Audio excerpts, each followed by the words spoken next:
Boa tarde, irmãos. Louvado seja o nome do nosso Senhor Jesus Cristo, que para sempre ele seja louvado. Estamos aí começando com um pouquinho de atraso, irmãos, devido a alguns problemas técnicos, né? Quase que eu consegui aqui fazer algo simultâneo, né, com o YouTube, mas acabou não dando certo, né? Então, por isso, em função disso que se deu aí esse pequenino atraso, que geralmente a gente entra assim um pouco antes, né? Hoje eu estou entrando um pouco depois. Mas louvado seja Deus por isso, né? Deus não vai deixar de agir e Deus não vai deixar de fazer o que ele precisa fazer através dessa pregação, através desse momento conosco aqui de transmissão. Deixa eu só aqui terminar de... Pronto. Louvado seja Deus, irmãos.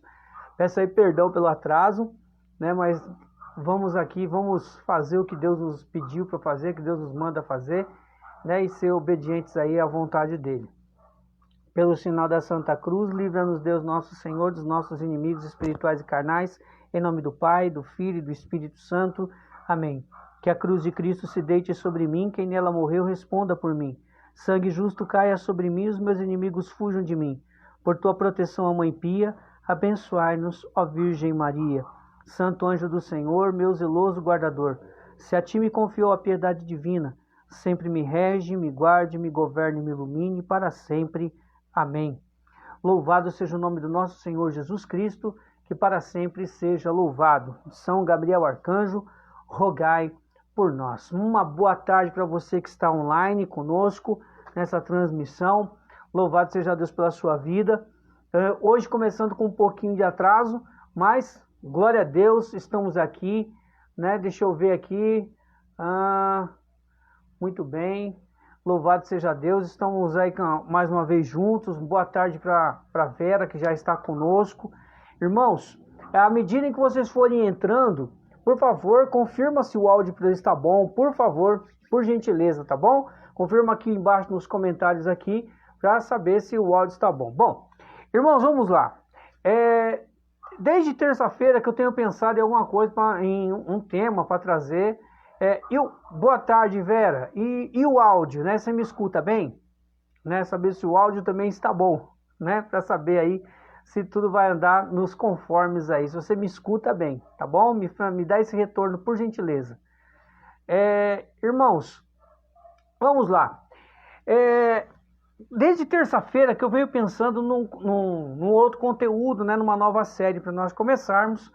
Né? Mas como nós saímos de uma série bem longa, né, com 29 pregações, como foi o livro O Adorável e Misterioso Espírito Santo, então agora eu tenho feito algumas temáticas aí um pouco fora do contexto de série, mas sempre voltados aí para algum tema específico, como foi no caso da Renovação Carismática Católica, que nós fizemos aí para o grupo de oração, né? Eu amo meu grupo de oração, acerca do chamado de Deus para nós, aquele chamado específico, e também fizemos aí sobre o direcionamento da Renovação Carismática Católica desse ano de 2020. Hoje, nós vamos fazer uma outra reflexão, não baseado indireto, né? Indiretamente nós estamos aí ligados à renovação, porque na verdade esse era um tema que era nos dado dentro do seminário de vida no Espírito, né? E o áudio, Vera, o áudio está nítido também?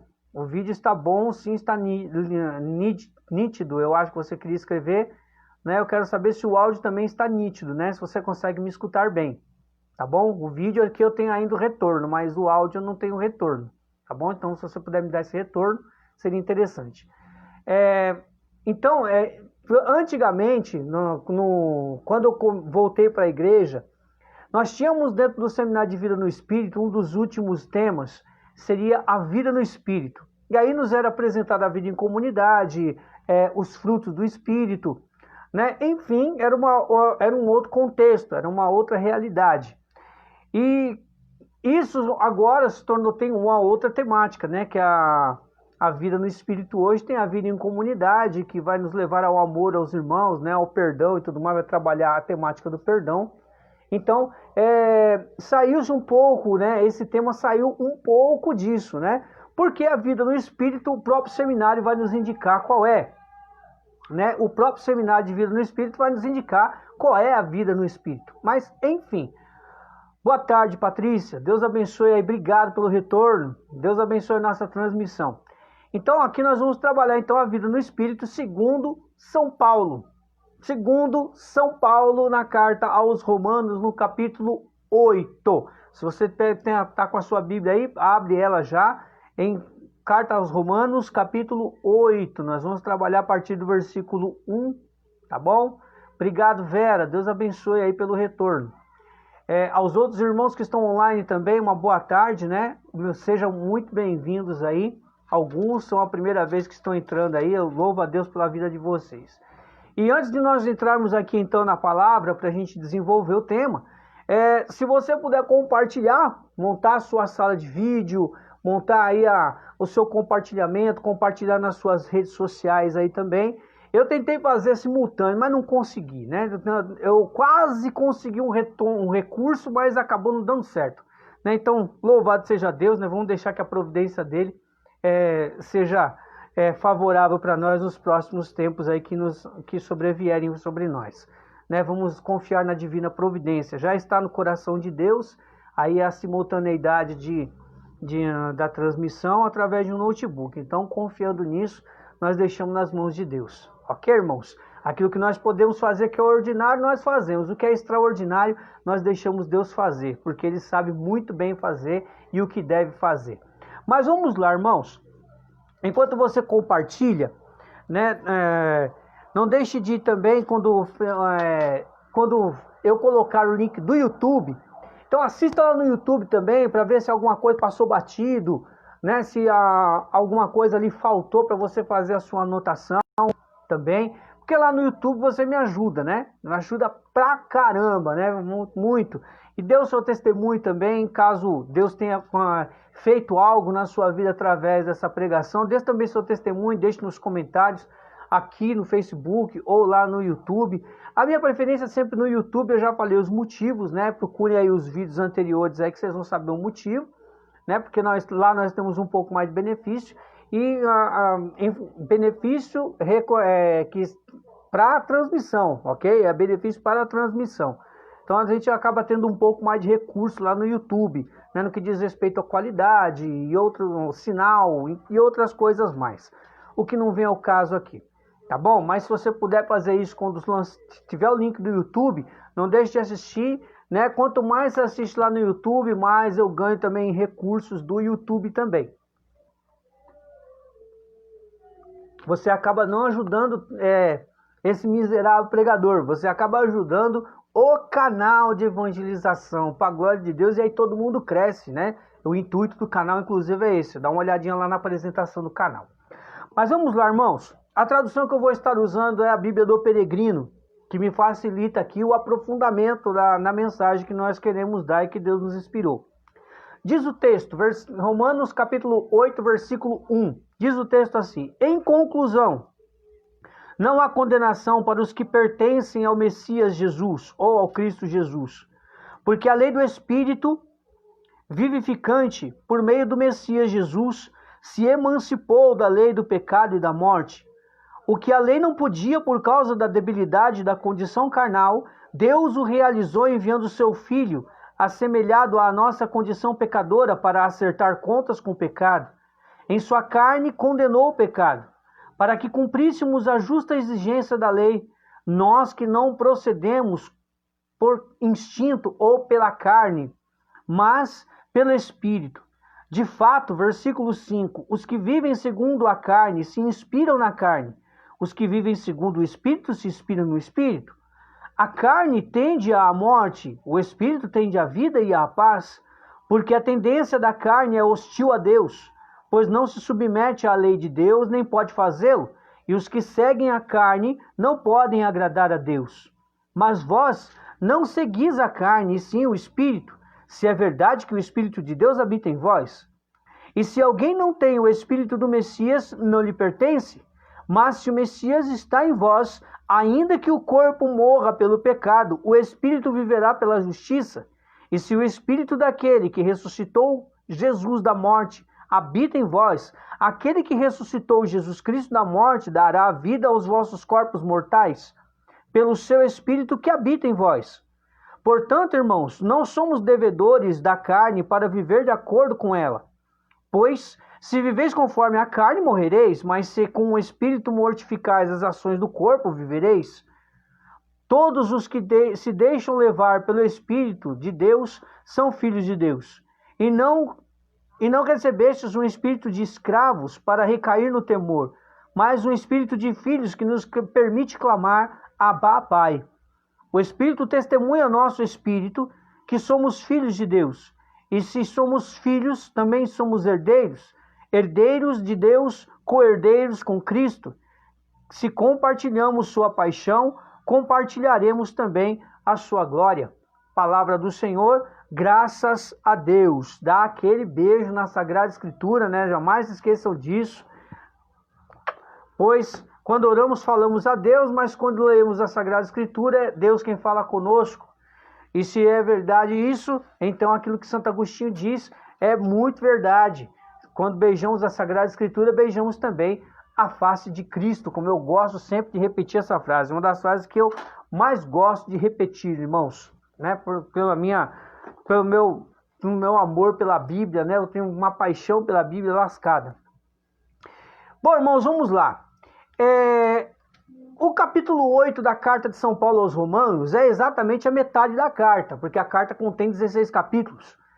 E já que esta carta, ela possui 16 capítulos, o capítulo 8, além de ser o meio da carta, ele é o capítulo mais importante da carta. Resume toda a teologia de São Paulo acerca da vida no Espírito e da salvação. Porque a primeira parte, São Paulo ele vai trabalhar, do capítulo 1 ao 7, ele vai trabalhar a realidade do pecado, a salvação em Cristo, a realidade da luta entre a carne e o espírito, o conflito que elas têm dentro de nós. E depois, a partir do capítulo 8 em diante, até o final, ele vai então trabalhar a vida no espírito, incluindo a vida comunitária, a conduta comunitária e tudo mais. E esse capítulo 8 ele tem uma especificidade. Ele deixa bem claro que a palavra, que o Espírito Santo é o predominante da carta e da vida de São Paulo. Porque o São Paulo escreve muito dele, nós vemos aí a personalidade de São Paulo nas suas cartas, principalmente a carta aos Romanos e a carta aos Gálatas, que expressa muito da personalidade de São Paulo. A carta de São Paulo aos Coríntios seria mais a segunda carta, mas a segunda carta ela serve um pouco mais de testemunho e não de caráter ou personalidade. Já a carta aos Romanos e a carta aos Gálatas demonstram um pouco mais de personalidade de São Paulo, uma personalidade forte, porém uma personalidade completamente rendida a Deus, totalmente conduzida com seus temperamentos regidos e guiados pelo Espírito Santo. Já que num primeiro momento, né, São Paulo ele teve a sua experiência foi impactante, então depois dessa experiência impactante ele foi se trabalhando junto a Deus, na força do Espírito Santo. E esse capítulo 8 da carta aos Romanos vai nos trazer esta predominância do Espírito Santo na vida de São Paulo e também na própria carta aos Romanos, que eu já disse, né, nós já falamos sobre isso num dos vídeos, né, que estão lá no canal do YouTube. Aqui no Facebook também tem, mas talvez você encontre um pouco mais de dificuldade para encontrar. Mas lá no YouTube tem alguns vídeos que eu trabalho a carta aos Romanos, como é o caso aí da Transformai-vos pela renovação do vosso espírito, que é o tema da renovação deste ano, e tem uma outra transmissão que eu fiz, que eu também falo um pouquinho do contexto da carta de São Paulo aos Romanos, que é uma carta de apresentação de São Paulo para ir para a comunidade de Roma, a qual ele não chega a conhecer. É uma carta de apresentação, mas não dá tempo de São Paulo chegar e visitar esta comunidade que São Paulo envia a carta para se auto-apresentar. Ela chega na comunidade de Roma pelas mãos de uma senhora chamada Febe, que é lá da Cencreia, que é uma cidade portuária da cidade de Corinto, né, que é um bairro portuário, né, que é uma aldeia portuária, próximo ali dentro da cidade de Corinto, que São Paulo fundou ali a sua comunidade. Mas, enfim, esta carta, ela chega nas mãos dos romanos, mas São Paulo não chega a visitar e conhecer a comunidade. No capítulo 8, ao qual nós acabamos de ler o trecho aí de 1 a 17, dos versículos 1 a 17, no capítulo inteiro da carta, a palavra Espírito, em letra maiúscula e minúscula, né, eu vou explicar isso daqui a pouco, ela aparece 29 vezes. E veja, a carta, o capítulo 8, ele tem 39 versículos. E a palavra Espírito, ela vai aparecer por 29 vezes, faltando somente 10 para completar uma por versículo. Ou seja, o Espírito Santo na vida de São Paulo, ele é predominante. Ele tem ali o seu lugar predominante. Ele conduz São Paulo, ele rege São Paulo, ele envolve São Paulo, ele comanda as ações de São Paulo, ele inspira as pregações de Paulo. São Paulo se deixa tomar pelo Espírito Santo. E Paulo aí, na carta aí, nesse capítulo 8, ele vai opor duas palavras. No grego, pneuma, que significa espírito ou hálito, pneuma, né? Daí nasce o termo pneumatologia, né? Que vai falar sobre o Espírito Santo, as ações do Espírito Santo. E também o termo grego sarx. Esses são os termos gregos. Sarx, o que significa? Significa o homem na sua fraqueza, na sua debilidade. Uma vez o padre Léo, falando sobre esse termo, sarx, eu não me recordo qual é a pregação do padre Léo, mas ele fala que sarx é a pior carne, é a carne humana, é a carne que apodrece, é a carne curtida, é a carne no seu pior estado, segundo o padre Léo. Aqui, eu fui buscar no dicionário, e o termo sarx, então, significa o homem na sua debilidade, na sua fraqueza, na sua fragilidade, né? Diríamos assim, o homem na sua totalidade mais frágil, a parte frágil. E o pneuma, que ele vai aparecer nesse capítulo aqui com letra maiúscula e minúscula, determinando o que? Pneuma, na letra maiúscula, é Espírito Santo, na letra minúscula, Espírito do homem. Então São Paulo ele vai muitas vezes falar sobre o espírito do homem, o espírito como se fosse assim, o espírito humano e o Espírito Santo que rege o espírito humano. E ele vai colocar em oposição ao termo sarx, que é carne, que vai mostrar a pior parte do homem, que é a parte fraca, que é a parte frágil, fragilizada pelo pecado, cheia da concupiscência, que muitas vezes se rende à concupiscência, dando vazão ao pecado. Então é esse o termo que significa sarx. Em hebraico ele vai se chamar bazar, né? Que vai ser também ter o mesmo significado. Porém, como o Novo Testamento ele é escrito em sua grande parte, ou quase toda, na sua totalidade, em grego, então permanece então o termo sarx, que vai significar carne. Não a carne, carne comestível, mas a carne representando o homem na sua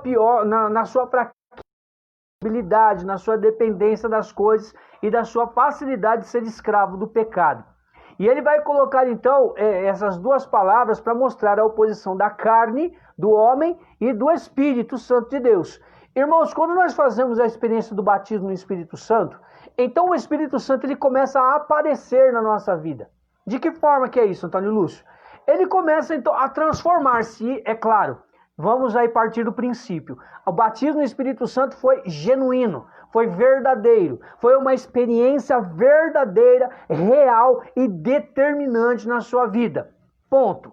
A partir daí. Por quê que eu estou falando isso? Porque a experiência verdadeira de batismo no Espírito Santo, o batismo genuíno no Espírito Santo, ele vai transformar.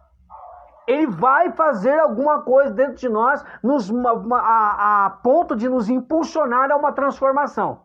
Eu dizia isso na temática anterior, de transformai-vos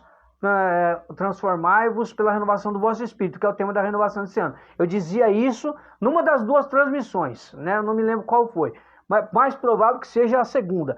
Mas eu falei isso lá e falo sempre, irmãos, numa das colocações que eu fiz sobre batismo no Espírito Santo, eu falei a mesma coisa. A renovação carismática nas suas apostilas, que vai nos falar sobre o batismo no Espírito Santo, algumas vão trabalhar o batismo de uma forma velada e outras de uma forma mais clara, como é o caso da identidade, que é a apostila 1, também no caso da apostila carismas e também no caso da apostila grupos de oração, que vai trabalhar aí de uma forma um pouco mais detalhada os efeitos, as consequências do batismo no Espírito Santo, que vai ser de uma forma a sinalizar que essa experiência foi original, exatamente a busca pela conversão, a transformação de vida.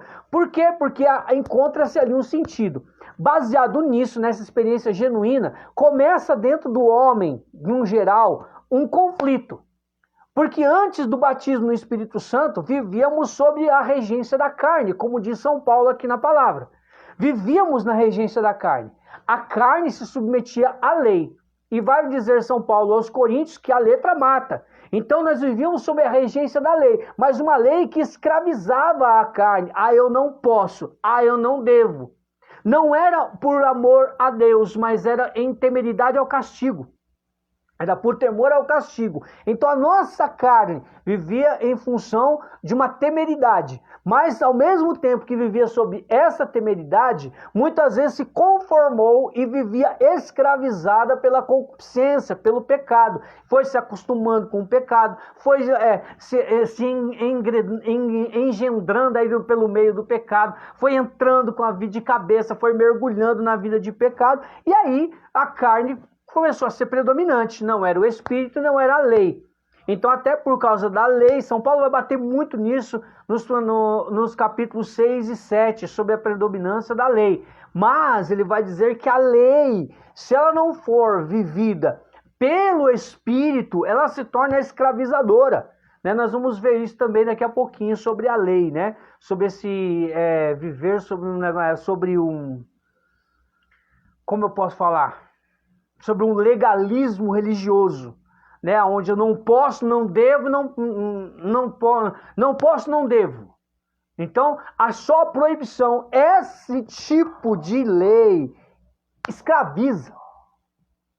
Então é o que São Paulo bate. Esta lei, ela funciona se vivida pelo Espírito, não na carne. E a carne se opõe ao Espírito, porque enquanto a carne tem o medo do castigo, o Espírito vive naturalmente, porque a sua natureza é amor. E por amar, então vive a lei.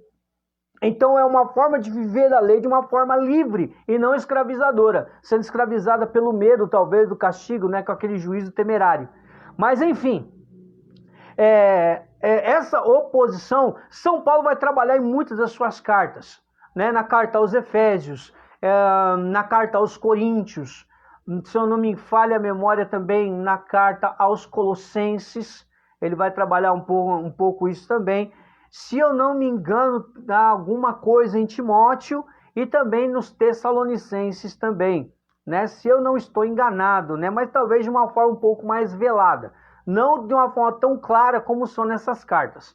E aqui na carta aos Romanos, então, São Paulo nos indica aí 11 atitudes que nos fazem aí viver a vida no Espírito. Inclusive, essa perícope que tem na Bíblia do Peregrino vai ter a vida pelo Espírito. Eu não sei se na Bíblia da Ave Maria estará assim, eu não me recordo de ter visto, né? Mas deixa eu pegar aqui minha Bíblia da Ave Maria e a gente já vê isso já. A Bíblia da Ave Maria, como é que está essa terminologia desta perícope. Aí, a perícope na carta aos Romanos, na Bíblia da Ave Maria, vai dizer o Espírito dá a vida.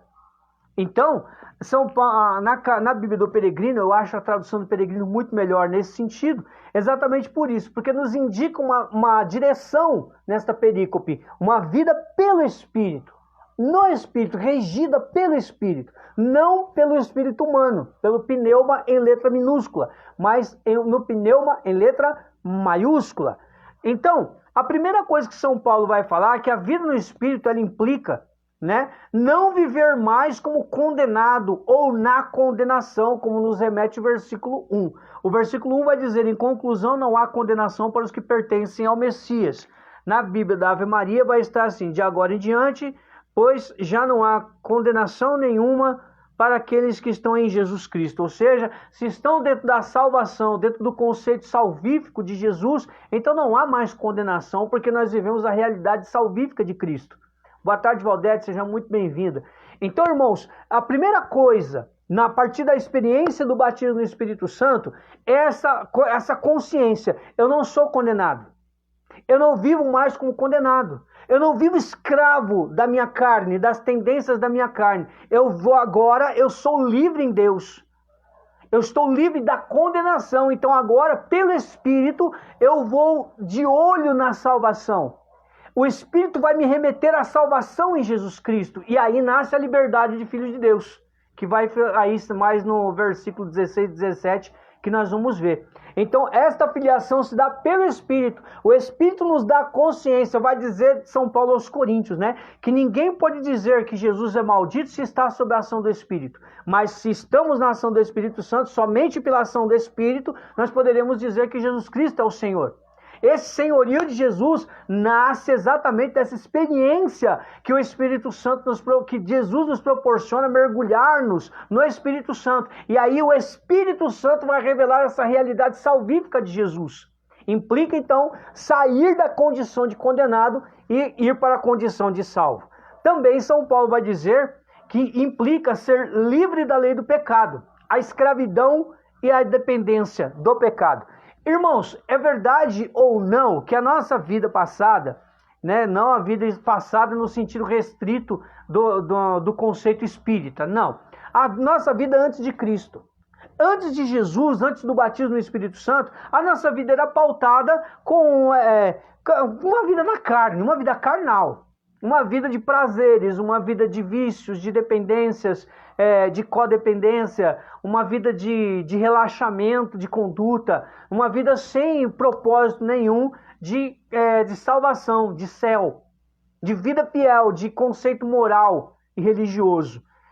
Depois de Cristo, a vida do Espírito vai me implicar a ser livre dessa lei do pecado. Ou seja, eu não vou mais querer ser escravo do pecado, eu vou querer me libertar, eu vou querer a alforria. E essa liberdade, quem me conquista é Jesus pela força do Espírito Santo.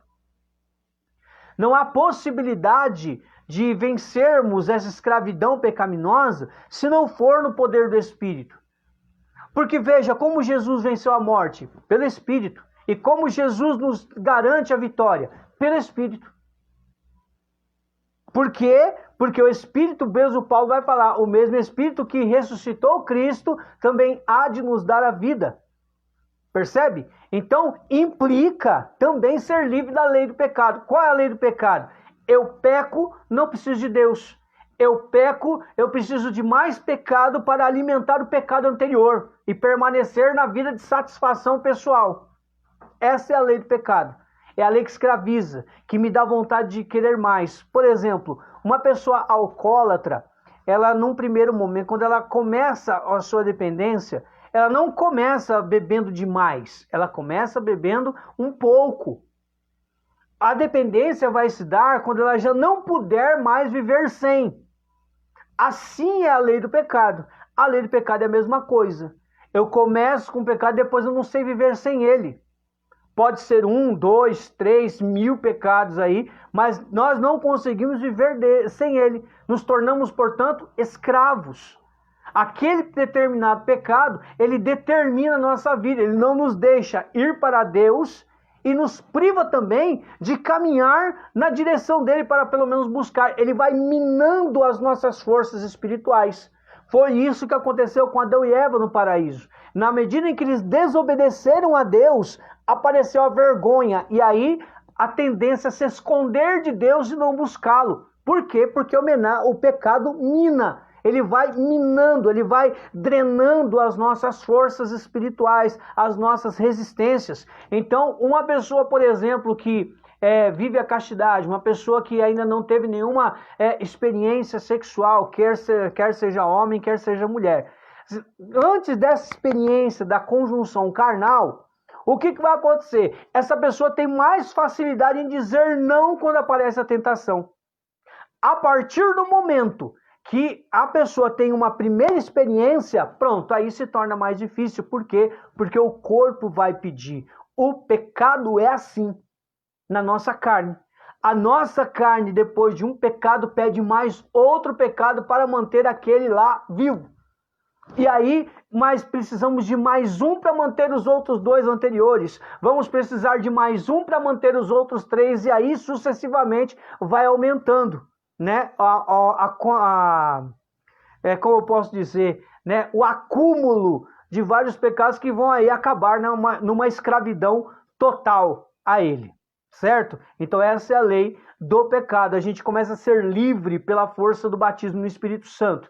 Também, a vida no Espírito implica não viver debaixo do legalismo religioso, mas sob a liberdade do Espírito. Aí eu entro naquilo que nós estávamos falando lá da oposição da carne e do Espírito, onde a letra mata e o Espírito vivifica. Irmãos, todos nós sabemos que nós temos aí 10 mandamentos. Os 10 mandamentos, se eu quero viver ele no tapa, na raça, não dá, não vai, não vira. Não adianta, não consegue. Desde o primeiro até o 10º, não consegue. Por quê? Porque é algo vivenciado somente na carne. É algo imposto. Né? Não é um imposto predial, etc, etc. Não, é algo que é uma imposição. Eu ordenei ao meu corpo, à minha inteligência, que não caísse naqueles determinados pecados. Só que aí eu descumpro. Porque eu não estou amando a Deus no primeiro plano. Eu estou amando a mim mesmo, estou respeitando a mim mesmo. Né? Não é uma ordem baseada no amor de Deus. É uma ordem baseada no amor a si próprio. É o que aconteceu lá com o jovem rico. Né? Ele tinha muitas riquezas, né? E ele mesmo disse, mas isso aí eu vivo desde a minha adolescência, desde a minha infância. E na verdade não era. O primeiro mandamento estava sendo desrespeitado por ele. Contanto que Jesus ele vai dar somente do 4º em diante, não vai dar os primeiros, né? Com honra teu pai, tua mãe, depois não cobice, etc, etc. E aí, mas ele não viveu o primeiro, que é amar a Deus sobre todas as coisas e ao próximo como a ti mesmo. Então ele saiu muito triste. Então era um legalismo para aquele jovem, ele era escravo não só do dinheiro, mas do legalismo de si próprio. Ele montou uma autoconsciência acerca dos mandamentos e ele vivia os mandamentos de uma forma restrita, baseado somente naquilo que ele enxergava. Não, Deus ele é transcendente. Deus ele vai além. Não é a letra. Por exemplo, todos nós sabemos das leis da igreja, dos mandamentos da igreja. Sabemos, são 5 ou 7 se eu não me engano, né? Inclusive eu quero trabalhar sobre isso aqui, se um dia Deus assim me permitir. Nós temos lá os mandamentos da igreja. Ora, se os mandamentos da igreja me pedem, um deles, né, participar da Santa Missa Dominical todos os domingos. É um mandamento da igreja. Só que, se eu só estou lá de alegre, só o corpo está lá, porque a alma está no futebol, no churrasco, no passeio, sei lá o quê. Né? Eu só estou cumprindo tabela. Isso você não está cumprindo o mandamento. Você está vivendo o legalismo. Você está lá para bater cartão e garantir lá a sua... a minha presença está aqui. Estou aqui, ó. É igual a pessoa... A gente vê muito, já vi muito disso. Eu vou assinar aqui, né? Vai ali ter aquela reunião, né? Aquelas reuniões da renovação carismática. Ou aquela formação, eu vou aqui, eu estou assinando, eu estou presente, mas dali a pouco você não vê mais a pessoa. Só foi embora. Ela só foi lá para assinar, para cumprir tabela. Isso é legalismo. Eu vou... como é que eu posso dizer? Na época da Páscoa, por exemplo, né? Vamos, na época da Páscoa. Eu não vou, na sexta-feira santa eu não como carne, mas eu como 1 quilo de bacalhau. Hipocrisia, isso é um legalismo, você está vivendo debaixo da letra. né, que a igreja te recomenda de uma forma específica na sexta-feira da paixão de não se consumir carne em respeito ao corpo do Senhor. Mas aí você está comendo 1 quilo de peixe. Então o que mudou? Nada. Só mudou o que você colocou no seu prato, o peixe, no lugar da carne. Ué, isso é um legalismo. Você está vivendo baseado na letra que te pede o jejum, a abstinência de carne, mas aí você está se alimentando de 1 quilo de peixe igual a 1 quilo de carne. Então você não está vivendo isso, o espírito da Sexta-feira Santa. E aí nós entramos aí. Aí, ao invés desse legalismo da lei, não viver debaixo desse legalismo da lei, que era aquilo que Jesus mais condenava nos fariseus de sua época, né, que viviam debaixo de um legalismo, que jogava fardo nas costas dos outros, mas eles mesmos não ajudavam ninguém. Eles não viviam na essência o primeiro mandamento, portanto, de ajudar o seu próximo, né, de amar o próximo como a si mesmo. Eles queriam mais que o próximo se lascasse, né, com o perdão da palavra. E aí nós, a partir do batismo no Espírito Santo, nós temos que viver a liberdade do Espírito. E se eu estou debaixo do Espírito Santo, aí o Espírito Santo que está me transformando, né, gradativamente, mas continuamente de forma sincera, o que ele vai fazer? Ele vai fazer com que eu comece a viver os mandamentos de uma forma eficaz e não só eficiente. Não porque ele diz, mas que o Espírito me leva por amor a viver aquilo. Do mesma forma, os mandamentos da igreja, ele me leva a participar da missa porque eu vou comungar Jesus, porque eu não posso viver sem comungar Jesus, que eu não posso viver desobedecendo a igreja que Cristo me deixou como mãe mestra, que é o seu corpo místico. Então eu vou amar a igreja porque Cristo é a cabeça dela. Eu vou amar a igreja porque o Cristo me deixou ela em São Pedro. Eu vou amar viver essa realidade da vida eucarística de todo domingo, de toda a missa dominical, participar do começo ao fim e participar bem, né? Desde o primeiro momento do canto inicial, né? Do comentário, da apresentação, da saudação, da acolhida, como você quiser chamar, até terminar, até o sacerdote sair do altar, porque a missa termina, a Santa Missa termina quando o sacerdote sai do altar e passa por nós. Se tem aquela procissão que ele sai ali, vai direto para a sacristia, ali, a partir do momento que ele saiu das dependências do presbitério, aí a missa acabou. Aí eu faço a vinha, né, para saudar o sacerdote que sai, que é a pessoa de Cristo no sacerdote que sai, aí então eu vou embora. Aí eu me despeço, né, faço a minha genuflexão e vou embora. Mas aí, caso contrário, a missa não terminou, você não foi até o fim. Então, tá vendo? O Espírito Santo nos leva a viver a coisa na liberdade, não por imposição. Aí já se torna um prazer viver aquilo. Esta é a diferença. A liberdade do Espírito me dá prazer viver aquilo. Não é uma imposição, não é algo que pesa viver, mas é algo que me dá prazer em viver.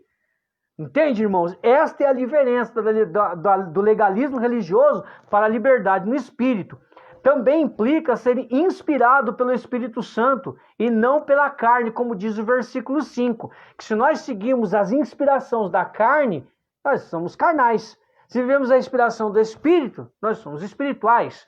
No versículo 5 diz assim, de uma forma mais específica: de fato, os que vivem segundo a carne se inspiram na carne, os que vivem segundo o Espírito se inspiram no Espírito. Ou seja, a pessoa que vive na carne, ela vai ser dependente, escrava da carne. A pessoa que vive no Espírito, o que ela vai viver? Ela vai viver uma vida de oração, ela vai ter sempre o terço à mão, não só para colocar como enfeite, para mostrar que está com o terço na mão, não. Ela vai usar dessa ferramenta do terço, ela vai ter a Bíblia como um suporte, um alimento diário, cotidiano, constante, não é de vez em quando, não é aquele bicão de Bíblia que vai de vez em quando na palavra. Não, a Bíblia vai se tornar um alimento constante. Por quê? Porque é a palavra de Deus que me guia. Certo? Então, ser inspirado pelo Espírito Santo vai implicar eu ir na direção de Deus, na direção da santidade, na direção que Deus me indica, não na direção que eu acho ou naquilo que eu quero, ou aonde meu nariz aponta. Aonde meu nariz embica, então... Não, eu decidi assim. Ué, vai então quebrar a cara sozinho, então. Benção. Enfim, também implica viver na paz do Espírito Santo. Irmãos, viver de uma forma na paz do Espírito Santo não significa que você não vai se irritar, que você não vai ficar bravo. Ei, você não vai viver um nada na sua vida. A experiência do sentimento zero, oh meu Deus, como vivem os budistas, por exemplo, que gostam de chegar ao nirvana, que é o nada existencial, onde você não tem sentimento, não tem desejo, não, nada disso. Nada disso. Não é isso. Não. Paz no espírito significa que nada vai me tirar aquela paz e vai me fazer chegar ao descontrole. Que eu vou me irritar, eu vou ficar bravo, mas isso não vai determinar o meu descontrole. Que isso não vai fazer com que eu me descontrole diante da situação, mas a paz que tem dentro de mim, que o Cristo plantou em mim, pela força do seu Espírito, esta não me é retirada. Então, por mais que aconteçam as coisas, por mais que eu me remoa por dentro, eu vou me manter sereno. Eu vou saber que Deus está comigo e essa será a minha maior segurança. Quer liberdade mais que essa? De você não viver sempre na apreensão constante, de não viver sempre tenso ou tensa, de viver sempre naquela aflição, mas e agora? Né? Oh meu Deus, e agora? Oh Jesus, e agora? Ai meu Deus, e agora? Não. Aconteceu alguma coisa? Aquele primeiro impacto, mas eu dou uma recuada com meio passo para pegar impulso para continuar a andar. E sereno, sem descontrole, sem perder as estribeiras. Esta é a paz do Espírito. Irmãos, e quantas vezes São Paulo não foi tentado dessa forma, já que ele tinha uma personalidade muito forte? Vixe, o homem era duro de roer, né? Ninguém conseguia conviver demais com ele. O homem chega a mandar João Marcos embora, por causa de uma divergência lá em Atos 16. Então, o homem era terrível, mas chegou num dado momento que ele começou a trabalhar esse tipo de coisa dentro dele. Foi um trabalhar constante de Deus. Contanto que ele vai chegar a falar na segunda carta aos Coríntios, porque quando eu me sinto fraco, então é que sou forte. Para que se manifeste, então, na minha fraqueza, a força de Deus. Olha que bonito. Ele tinha o quê? Ele tinha um espinho na carne. Ele estava falando lá em 2 Coríntios 12. Ele fala do espinho na carne. Que Satanás usava para esbofetear a carne dele. Para ver se ele ou melhor, para ele não se envaidecer. Por quê? Porque ele era um homem inteligente demais, irmãos. Ele não pode negar isso. Ele era muito inteligente. Ele era acima da média para a época dele. O homem fez faculdade, mestrado na escola de Gamaliel, que era a melhor da época. Era como se fosse uma USP hoje para nós, aqui de São Paulo. Né? Mas a melhor universidade da época, em termos religiosos e em termos de conhecimento. Então, quer dizer, e além de tudo, né, ele tinha assim, uma tendência de ser muito inteligente. Então, por isso que ele é o maior escritor do Novo Testamento, é o que mais escreve. Ele não escreveu nenhum evangelho, mas as suas cartas traduzem o que ele entendeu do evangelho pregado para ele. Porque num primeiro momento ele experimenta Cristo, mas depois ele foi conviver com os apóstolos que pregaram para ele. Ensinaram como era o modelo de pregação apostólica, do que se tratava. Ele não foi assim direto no tapa. Ele mesmo fala isso, convivi 9 anos com Kefas. Para quê? Para absorver ali toda a vivência de Cristo. Né? Por isso que ele vai conseguir, lá em 1 Coríntios 10, desenvolver o tema da Eucaristia. Ele só conseguiria entender se ele vivesse aquilo com os apóstolos. É a lógica da Bíblia. Entende? Tem muita gente que não enxerga por esse prisma ou porque nunca teve a possibilidade de fazer a junção lógica da palavra de Deus. Porque Deus ele não deixa a gente perdido, confuso. Então, irmãos, é preciso aí viver a paz do Espírito. São Paulo foi trabalhando nisso aos poucos. Com certeza, no seu último suspiro, ali ele chegou. Contanto que ele fala para Timóteo na sua carta de despedida, né, combati o bom combate, né, corri a corrida, vou receber a coroa da justiça que me é reservada. Ele tinha consciência da salvação. Mas por quê? Porque ele conseguiu adestrar aquela personalidade forte dele numa vida de paz no Espírito e pelo Espírito Santo. Também, irmãos, implica agradar a Deus. Os versículos 7 e 8 vai dizer assim, que quem vive pelo Espírito procura agradar a Deus, o Espírito Santo procura agradar a Deus. E não há possibilidade de você ser batizado no Espírito Santo e não querer agradar a Deus. Ainda que você caia, deixa eu te dizer, ainda que você caia no meio do caminho. Ainda que você tenha muitas vezes quedas pelo meio do caminho, isso não significa que você não quer agradá-lo, mas significa que você ainda é inconstante, mas que quer agradá-lo. E agradar a Deus, irmãos, é em todos os sentidos, desde aquilo que é mais simples e mais corriqueiro na nossa vida, até aquilo que é mais complexo, que é quando nós chegamos, então, na vivência da santidade, aí sendo buscada 100% e não alguns por cento. Não sei se me faço entender, né? Porque a busca pela santidade, ela tem que ser, a motivação dessa busca de santidade é exatamente minha amizade com Deus, como nos ensina Santa Teresa d'Ávila e também São João da Cruz. A amizade com Deus, amá-lo, né? Amar e ser amado por Deus, se deixar amar por Ele. E essa dinâmica do amor me torna, então, uma pessoa melhor, uma pessoa livre das amarras do pecado que me escraviza e me prende a esta terra. Contanto que São João da Cruz, já assim avançado na sua vida de santidade, ele quando orava, irmãos, a alma queria se desprender do corpo de São João da Cruz a ponto de fazer com que ele levitasse. Isso também acontecia com Santa Teresa d'Ávila. Alguns contam também que São Francisco de Assis também acontecia isso. Outros dizem ainda que, se eu não estou enganado, né, me perdoem se eu estiver enganado, pelo amor de Deus, né? Não quero aqui inventar nada não, mas eu não sei, eu não tenho, bom, como eu não tenho certeza, eu não vou falar, né? Eu ouvi alguma coisa a respeito de Padre Pio, mas não sei ao certo se também essa levitação da alma querer se desprender do corpo, fazendo com que o corpo se levitasse, né? Eu não me lembro se é isso, né? Mas não sei, irmãos, é melhor não bater o martelo, tá bom? Então, eu sei que alguns me falaram que São Francisco de Assis também acontecia isso, mas com São João da Cruz e Santa Teresa d'Ávila, isso acontecia.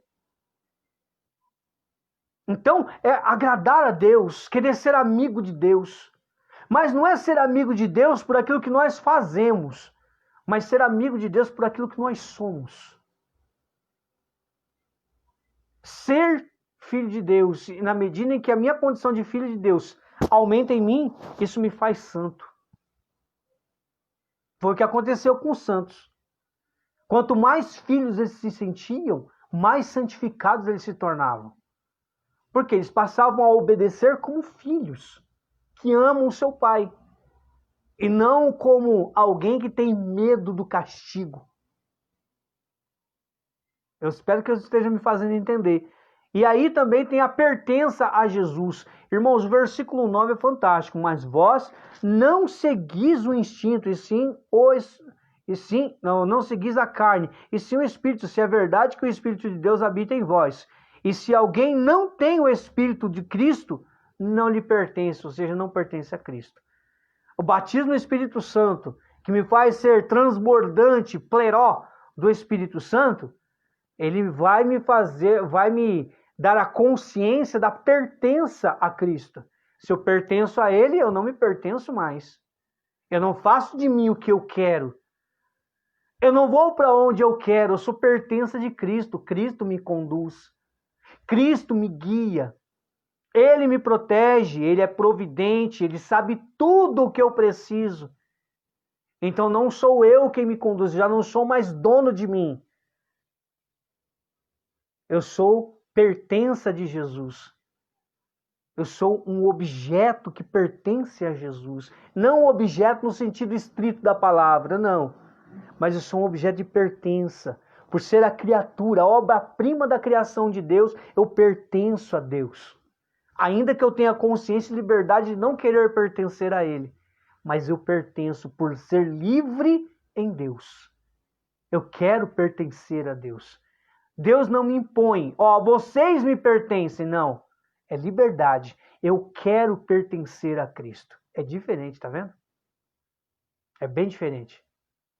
Não é uma imposição de Deus, é uma liberdade que Deus nos dá de pertencer a Cristo. E aí também implica viver a verdade da vida em Deus. Sabe? Viver a verdade autêntica. Irmãos, e eu gosto muito disso, sabe? De ser verdadeiro. De não mentir quem eu sou. Né? Eu aprendi isso com o meu compadre, né? Eu aprendi isso com ele. Sei quem eu sou. Eu sou servo de Deus, sou filho de Deus, então eu tenho que ser verdadeiro, porque eu não passo nada despercebido de Deus, a meu respeito. Deus sabe tudo de mim, então como é que eu vou pretender me esconder de Deus? Não tem como. Logo, eu tenho que viver a verdade. Não sou perfeito, não sou santo, caio muitas vezes, por isso me confesso também muitas vezes, sou dependente da misericórdia de Deus, não sou alguém que já está no alto patamar de santidade, não sou teólogo, não sou um homem estudado, biblista, não sou, mas eu sou filho de Deus. Eu pertenço a Ele. A minha verdade é essa. Eu não sou santo, eu busco a santidade. Eu não sou perfeito, mas eu busco a perfeição de Cristo. Por quê? Porque santo não é aquele que não tem pecado, mas aquele que nunca desiste. No dia dele, parafraseando uma frase dele, São João Paulo II, o Papa das Nações. Santo não é aquele que não tem pecado. Santo é aquele que nunca desiste da santidade. Irmão, se isso se buscar a santidade determina ser santo, então eu estou no caminho certo. Porque, irmãos, não tem pessoa que... Deus sabe de mim, irmãos. Não tem por que eu falar para vocês que eu não faço isso. Tem coisas que eu realmente não faço mais. Tem outras coisas que, infelizmente... É aquele escorregão, e quando acontece, a consciência dói na alma, queima por dentro aquela sensação de culpa. É igual você. Eu também sou igualzinho você. Talvez de uma maneira um pouco mais intensa, né? Porque a quem muito foi dado, muito também será cobrado. Então, a quem muito Deus deu, mais será exigido. Então eu vou ser um daqueles que Deus vai me exigir muito, eu vou ser muito cobrado, porque Ele me deu muito, irmão, eu não posso negar. Deus me deu muito. Deus me deu um ministério que muitas vezes eu falo, Senhor, mas eu mereço tudo isso? Eu mereço essa confiança toda que o Senhor me dá? Irmãos, tem hora que eu questiono. Tem horas que eu questiono a mim mesmo. Será que isso tudo? Será que eu sou digno de uma tamanha confiança em levar a tua palavra, Senhor? Será que eu sou digno disso? Será que eu mereço essa confiança? Digno ninguém é, merecedor ninguém é. Mas Deus confiou.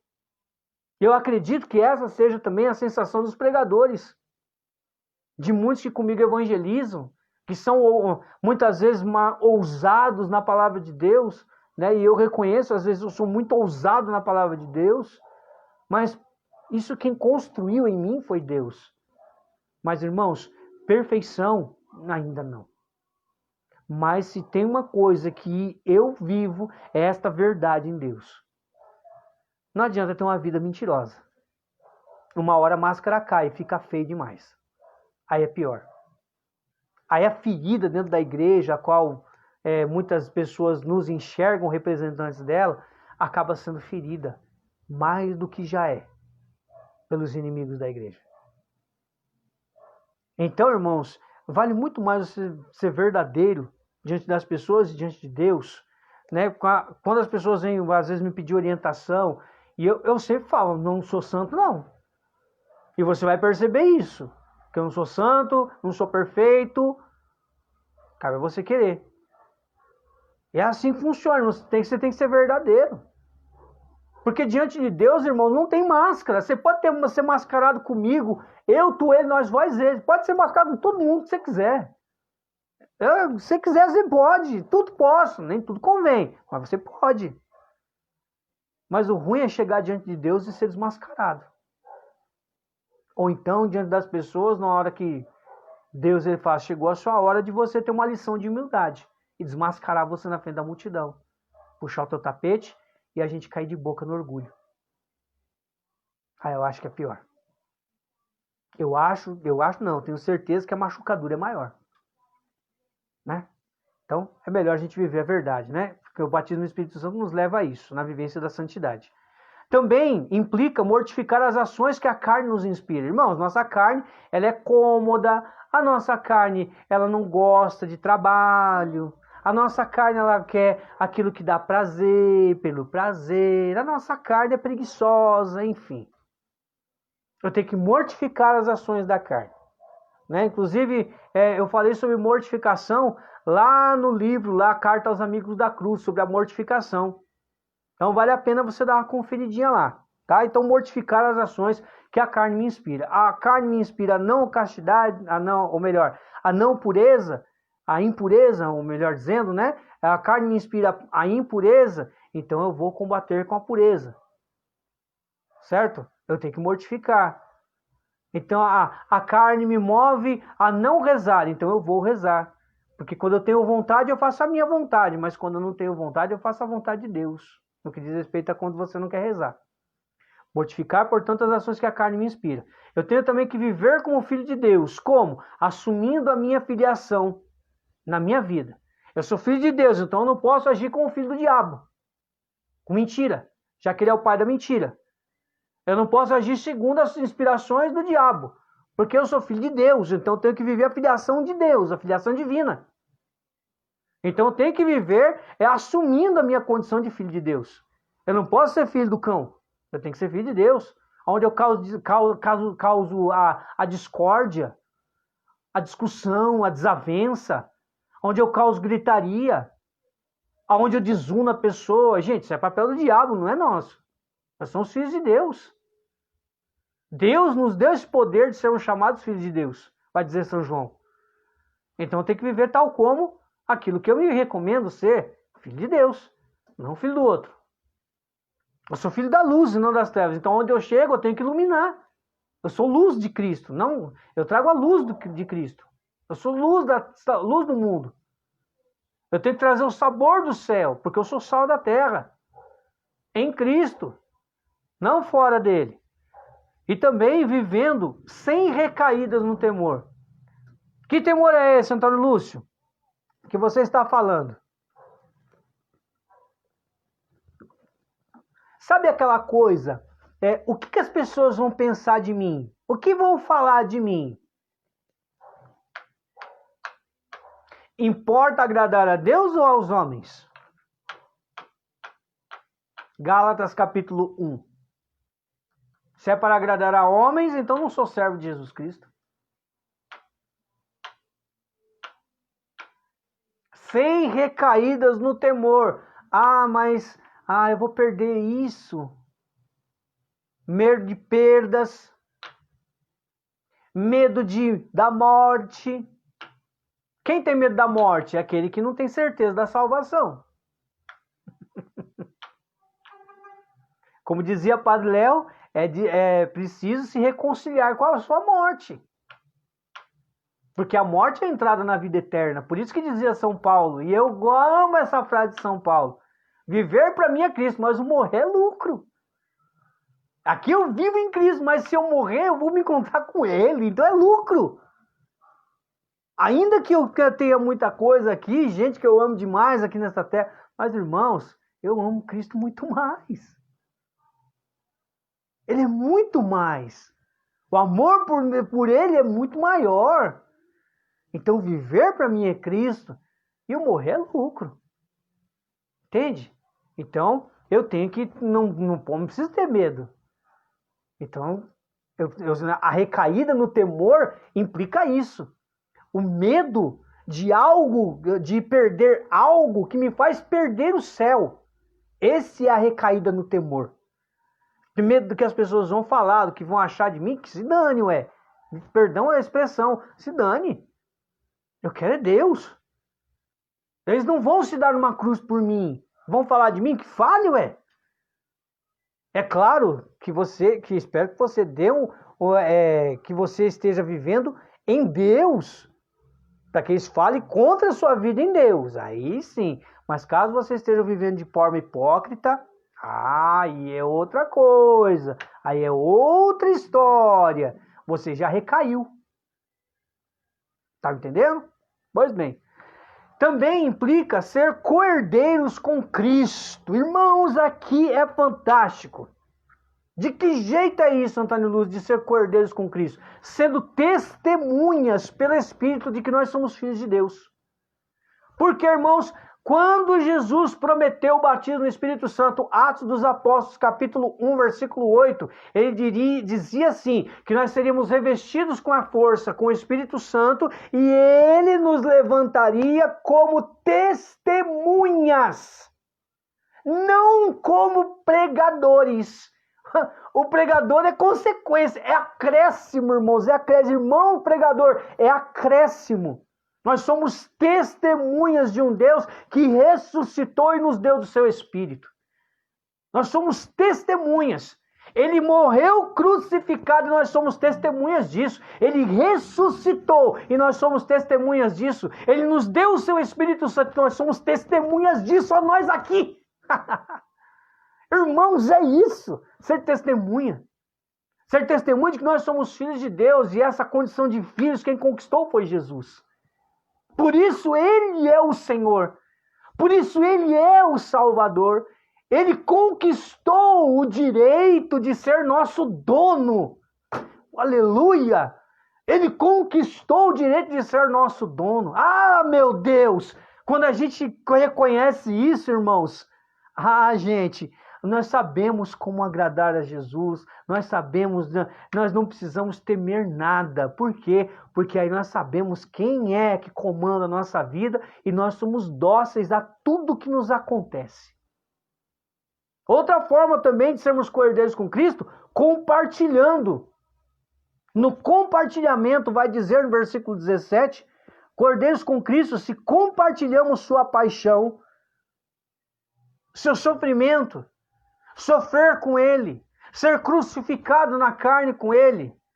Vai dizer São Paulo, a minha carne está crucificada com Cristo. Eu crucifiquei a minha carne em Cristo Jesus. E aí sim, por consequência disso, por compartilharmos a sua paixão, compartilharemos também a sua glória. Olha que beleza, irmãos. A glória que nós tínhamos sido privados por causa de Adão e Eva no paraíso, Cristo nos reconquista quando nós compartilhamos da sua paixão. Meu Deus, como é lindo isso, irmãos. Depois disso, como abrir mão da vida no Espírito? Ah, Jesus! O batismo no Espírito Santo, irmãos, nos leva a experimentar e viver tudo isso por natureza. É uma liberdade. Eu não vivo mais por imposição da desobediência de Adão. Eu vivo na liberdade do Espírito Santo que Jesus me deu pela sua ressurreição. Isso é fantástico. Eis o segredo. Ser batizado no Espírito Santo nos leva a uma vida no Espírito de forma natural. Lembre-se sempre disso, se a experiência de batismo no Espírito Santo foi genuína, foi verdadeira, ela nos leva naturalmente a viver tudo isso. A oposição da carne e do espírito não nos deixa mais viver como condenados. Nós somos livres da lei do pecado, livres do legalismo, inspirados pelo Espírito Santo, viver na paz, agradar a Deus, pertencer a Jesus, viver a verdade, mortificar as ações da carne, viver como filhos de Deus na filiação e também sem recaídas no temor, e também sermos co-herdeiros de Cristo Jesus, como testemunhas do seu amor por nós, da nossa filiação em relação a Deus, e também compartilhando da sua paixão, e futuramente, como consequência da paixão, compartilharemos também a sua glória. Oh meu Deus, batiza-nos então, Jesus, no teu Espírito Santo nessa hora. Batiza-nos, Senhor, porque não temos mais tempo de ficarmos com desculpas. Eu preciso ser batizado no teu Espírito Santo, Jesus. Ah, Lúcio, mas você já foi batizado no Espírito Santo. Não interessa, eu quero mais. Eu quero mais. Eu não me satisfaço mais com aquilo que eu já tive em Deus. Eu quero mais, Senhor. Eu quero mais, Jesus. Pode me batizar de novo. Pode me encharcar de novo. Pode derramar de novo. Pode fazer tudo acontecer de novo. Se houver as lágrimas, Senhor, que assim se faça. Mas batiza-me no Teu Espírito Santo nessa hora, Senhor. Eu creio que isso vai queimar dentro de mim. Aquilo que é excesso de pecado dentro de mim vai ser queimado. Vai ser colocado para fora em forma de libertação, mas acima de tudo, Senhor, em forma de testemunho, porque a partir da liberdade no Espírito que o Senhor me dá, e também isso, essa liberdade, essa libertação acontece, porque à medida em que o Senhor toma posse daquilo que é meu, aquilo que não me pertence mais e que não deve fazer mais parte de mim, começa a ser expulso pela força do Teu Espírito em mim. Por isso, Senhor, derrama o Teu Espírito Santo em mim, a fim de fazer a minha vida ser pautada no Espírito Santo, não conforme as minhas pautas, não conforme as minhas regras,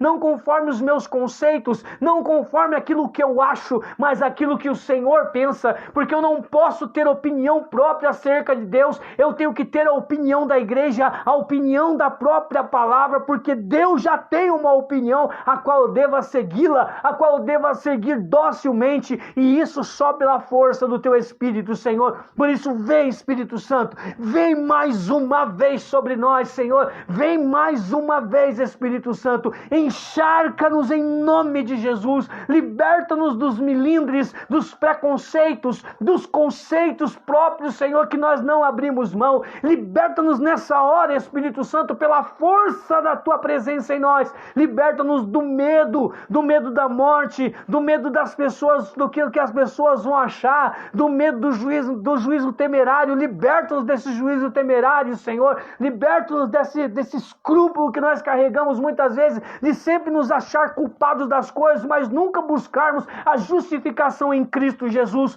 Por isso, vem, Espírito Santo, em nome de Jesus. Vem nos dar esta força do alto, vem nos erguer como testemunhas e vem nos fazer clamar, assim como Jesus, Abba, Pai. Como filhos, como cordeiros em Cristo. Nos ensina isso, Senhor. Vem nos inspirar esta atitude, Espírito Santo, nessa hora. Ainda que nós sejamos tão imperfeitos, o Senhor é a perfeição que vai construindo a perfeição em nós. O Senhor é o Deus que reconstrói aquilo que foi desconstruído em nós. Por isso, vem nessa hora, Espírito Santo. Vem nessa hora. Vem nessa hora. Nos move de forma real, verdadeira, autêntica na vida em Ti.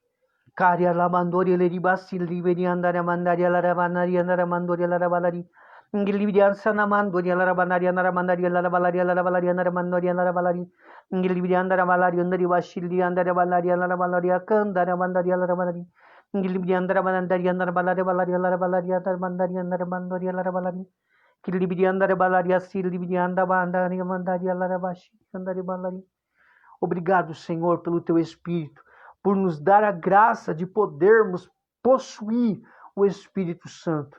Que Ele também nos possua, Jesus.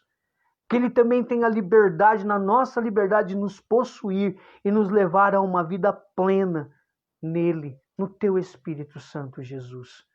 É o que nós desejamos nesse final de quinta-feira.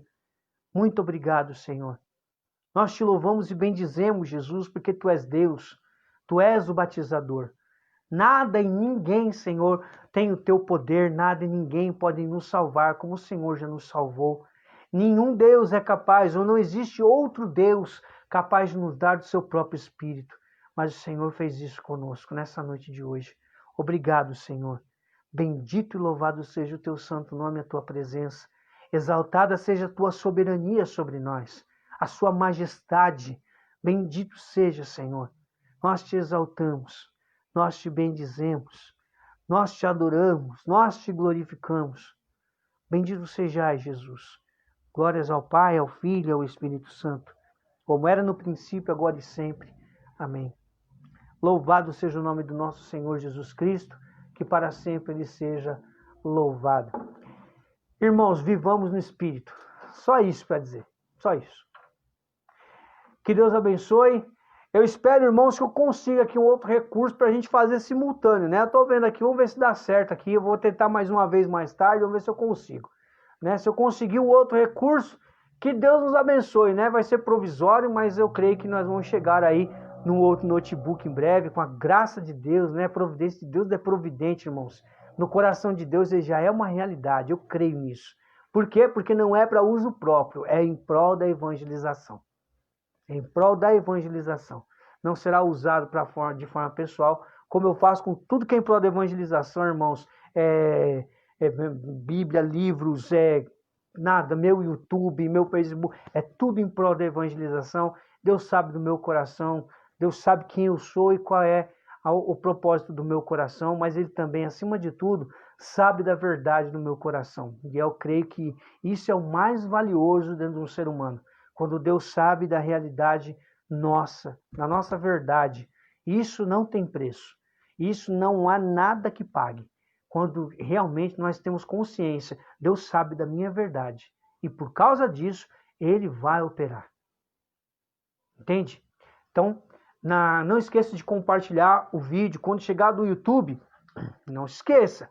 Vai assistir lá também, aí você aproveita, faz mais algumas anotações, alguma coisa que passou batido, vai lá, escuta de novo a pregação, faz as suas anotações lá, né? Se eu cometi algum erro, não esquece, comenta para mim, para que eu possa corrigir, irmão, né?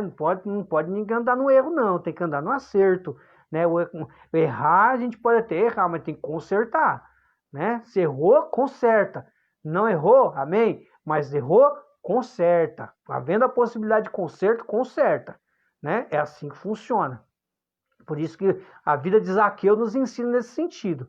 Se eu defraudei alguém, vou restituir até 4 vezes. Ainda foi possível, pelo menos neste erro, ele restaurar, ele fazer a emenda do seu erro. Então façamos isso também. Errar não é normal, é anormal. Não é o cair é do homem, o cair é o demônio que nos faz cair. Mas o erguer-se somente em nome de Deus. É aí que a gente se ergue para não cair mais. Tá bom? Deus abençoe você, sua vida. No sábado, não perca, irmãos, no sábado, um tema especial aí, que Deus já vem colocando no meu coração há tempos, né? Eu nunca tive coragem de falar sobre, mas daqui parece que não vai ter jeito de escapar no sábado, né? Já virou aí uma pressão santa, né, por parte de Deus. Não sei se isso existe, né? Mas enfim, virou aí, Deus já tem me pressionado já há algum tempo para fazer essa temática, mas eu tenho evitado, né, isso. Né? Tenho evitado, né, e por esse caminho que Deus vem inspirando. Tá vendo? O Antônio Lúcio também de vez em quando tem essas relutâncias com Deus, né? Depois aí no sábado, você acompanhando a partir das 19h30, provavelmente no sábado, irmãos, nós vamos ver se Deus nos abençoe de fazer Facebook e YouTube. Caso não dê certo, no sábado nós faremos pelo YouTube, tá bom? Mas eu aviso pelo Facebook, vou deixar tudo programadinho lá, pra gente fazer tudo bonitinho pra você não perder, tá bom? Mas é 19h30, não esqueça. E quando este vídeo chegar no Facebook, com o link lá do YouTube, não esquece de compartilhar. Ajuda esse miserável pregador, tá bom? Fica com Deus, Deus abençoe. Deus abençoe sua noite, seu descanso e que Nossa Senhora nos cubra com o seu manto sagrado. Até sábado, com a graça de Deus.